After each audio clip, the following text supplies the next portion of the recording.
참예수님, 야곱투어 가이드 유인선 야곱입니다.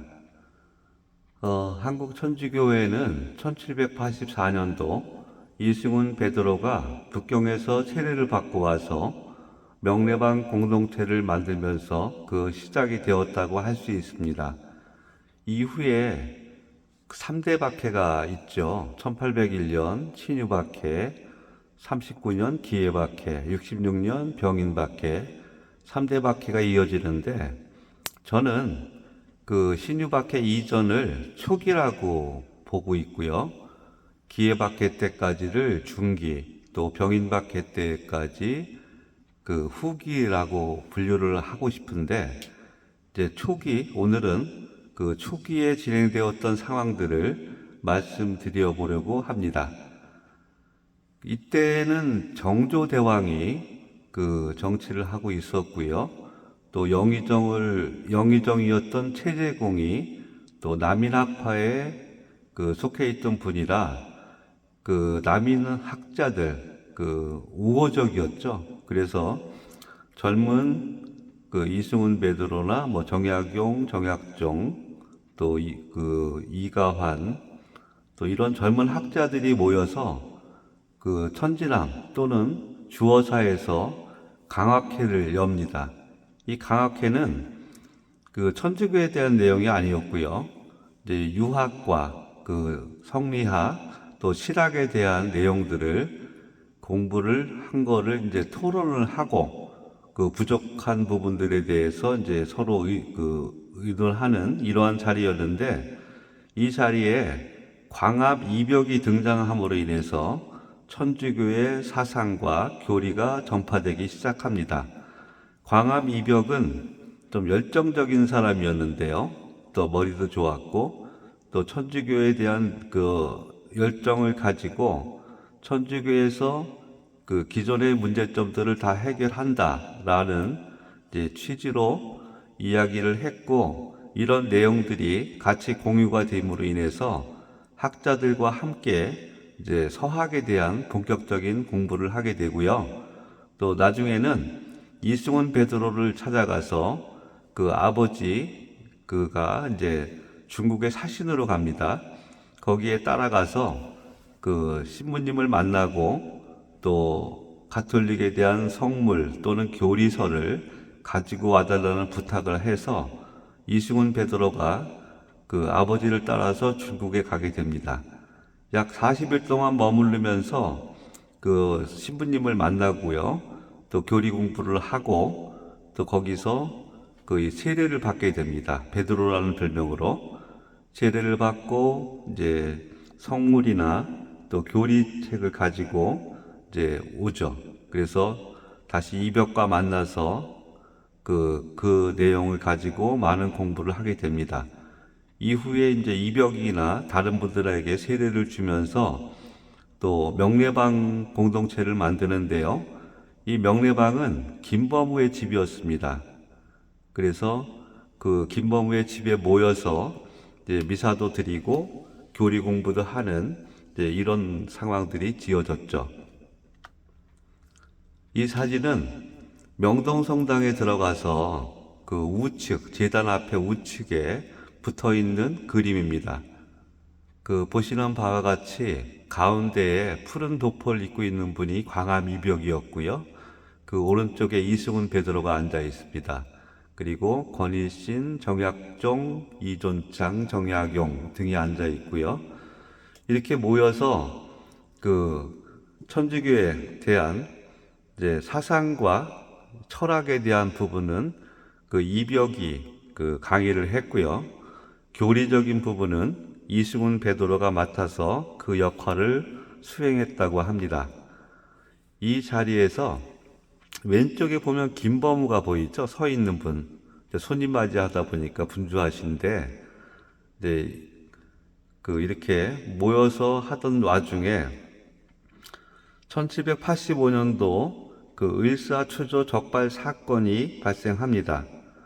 이 내용은 지나가던 포졸들이 그 안에서 이제 집회하는 모습들을 보고 들이닥쳐서 이 양반들과 김범우를 포박을 해서 포도청으로 끌고 가죠. 그래서 뭐 하느냐라고 이제 취조를 하는데, 보니까 다들 양반집 자제들이란 말이에요.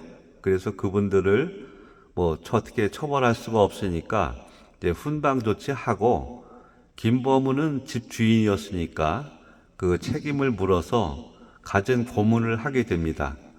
결국 김범우는 그 밀양 단장으로 유배를 가게 되고요. 또 많은 고문의 그 여파로 얼마 안 가서 곧 그 돌아가시게 되죠. 그래서 경상도 쪽에서는 김범우가 최초의 순교자다라고 이제 말씀을 하고 있고요.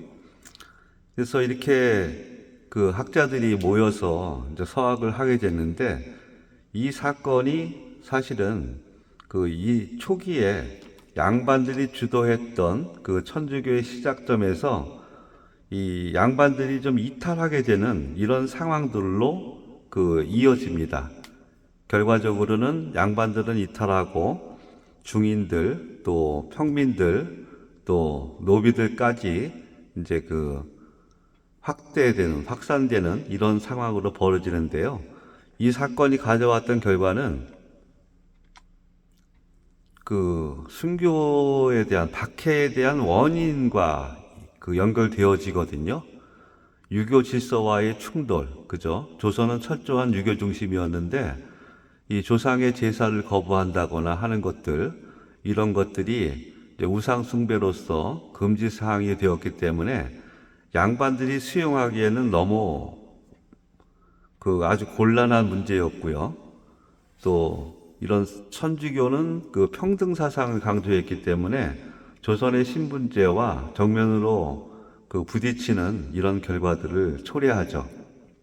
그래서 양반들은 이탈을 했고, 그 많은 분들이, 그리고 이제 평민이나 또 이렇게 그 서민들로 이제 그 확산되는 그런 상황이 되게 이루었죠.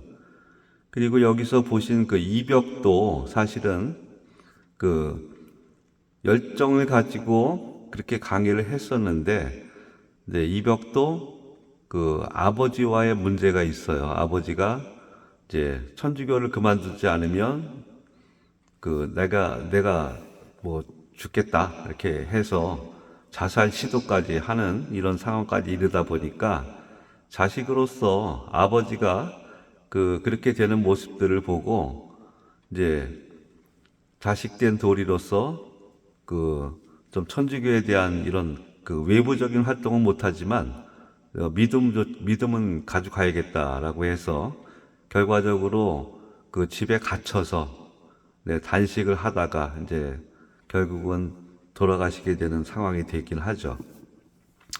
이렇게 그 초기 천주교회에 함께 했던 분들이 어떻게 보면 그 같이 연결되어 있다고 보셔도 돼요. 여기 보시는 바와 같이 이제 기준은 정약용을 이렇게 기준으로 봤는데, 정약용 아버지가 정재원이었죠. 거기에서 그 첫 번째 결혼한 남씨 부인 그 사이에 첫째 아들 정약현이 나오고요. 그리고 남씨 부인이 죽고 윤씨 부인과 결혼을 하게 되는데, 그 사이에서 이제 정약전, 또 정약종, 또 정약용 이렇게 삼형제를 낳게 됩니다. 그래서 그 이벽이란 인물은 또 보시는 바와 같이 왼쪽에 그 정약현의 아내인 이씨였는데, 이씨의 동생이 이벽이었어요. 그리고 이제 이승훈 베드로는 그 정재원의 딸 정씨 딸과 결혼을 했으니까, 정약용 형제들과는 이승훈은 이제 처남매부지간이 되겠죠. 그리고 이벽은 뭐 사돈지간이라고 할까요? 이런 관계가 형성이 되고, 나중에 등장하는 이제 황사영 얘기가 나올 텐데, 또 이 황사영은 그 첫째 아들 정약현의 딸 정란주와 결혼해가지고 사위가 되죠. 어떻게 보면 그 1801년 그 신유박해 때 돌아가신 대부분의 분들이 이렇게 그 연결되었다라고 이렇게 보셔도 좀 맞는 것 같습니다. 그래서 그 명례방 사건, 을사추주 적발 사건을 계기로 이제 양반들이 좀 많이 이탈을 하게 됐고요.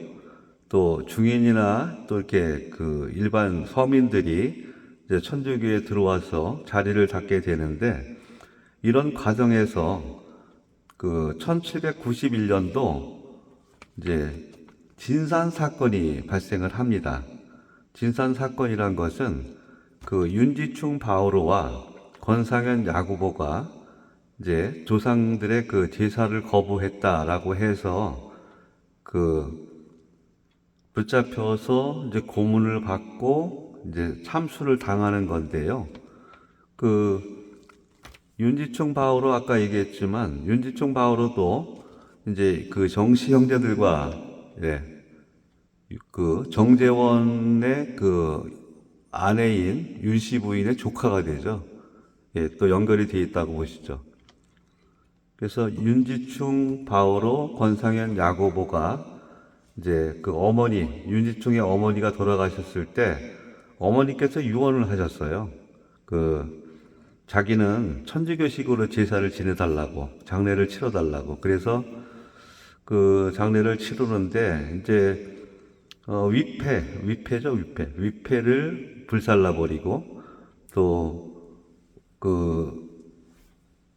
상을 안 차리고 했죠. 이렇게 하다 보니까 양반 집에서 이제 그러한 문제들이 생기다 보니까 주변에서 이를 문제 삼아가지고 이제 그 포도청에 또 고발을 했고, 이런 것들로 인해서 이 두 분은 잡혀서 결국은 참수를 당하는데, 진산이 이제 가까운 데가 전주였습니다. 전주 지금 그 전동성당 앞에 그쪽에 이제 사람들이 많이 지나다니고 했던 곳에서 그 목이 잘려서 돌아가시는 사건이 이제 진산 사건이 되겠습니다.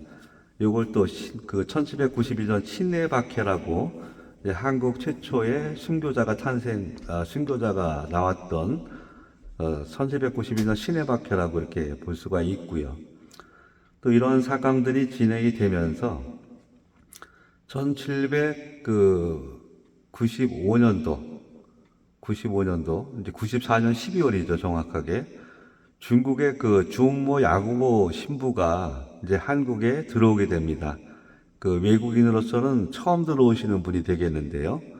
이분이 들어와서 이제 95년도 그 부활 미사를 천미사로 드려요. 그렇게 하고 이제 한 분 한 분 이렇게 또 교리를 전파하고 이렇게 해왔는데, 6월 달에 이제 그 을묘박해가 있는데 무슨 말이냐 하면 배교자가 있어요. 천주교를 믿었다가 배교한 한혁익이라는 인물이 그 중모 신부가 한국에 와 있다는 사실을 고발을 합니다.